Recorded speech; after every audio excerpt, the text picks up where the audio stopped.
While at Syracuse Law School, Biden was involved in a plagiarism incident. He quoted 5 pages of someone else's work without proper citation. He was given an F, but appealed to the faculty and allowed to repeat the course. He got a B. This comes in the middle of another controversy about plagiarism in Biden's campaign speeches. Today, he dismissed charges that he routinely adopts phrases from other politicians' speeches, called it much ado about nothing. Essentially, Biden said, everyone does it. The notion that every thought or notion or idea you'd have to go back and find and attribute to someone, I think is, quite frankly, ludicrous.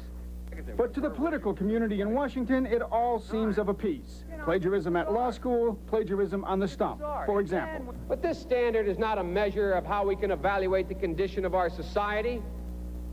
It cannot measure the health of our children, the quality of our education, the joy of their play. This is how it sounded when Robert Kennedy said those words in 1968. Yet the gross national product does not allow for the health of our children, the quality of their education, or the joy of their play. Biden gave Kennedy no credit. He has also quoted or paraphrased John Kennedy, Hubert Humphrey, and British Labour Party leader Neil Kinnock, all without credit.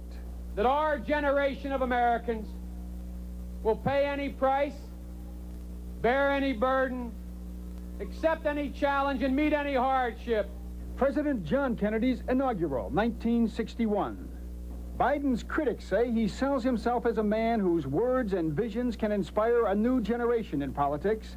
But if the thoughts, phrases, and visions really belong to others, it's a form of false advertising. Robert Kennedy's friend and speechwriter. If what he did was to present Robert Kennedy's thoughts and statements and speeches as his own, then of course it's counterfeit.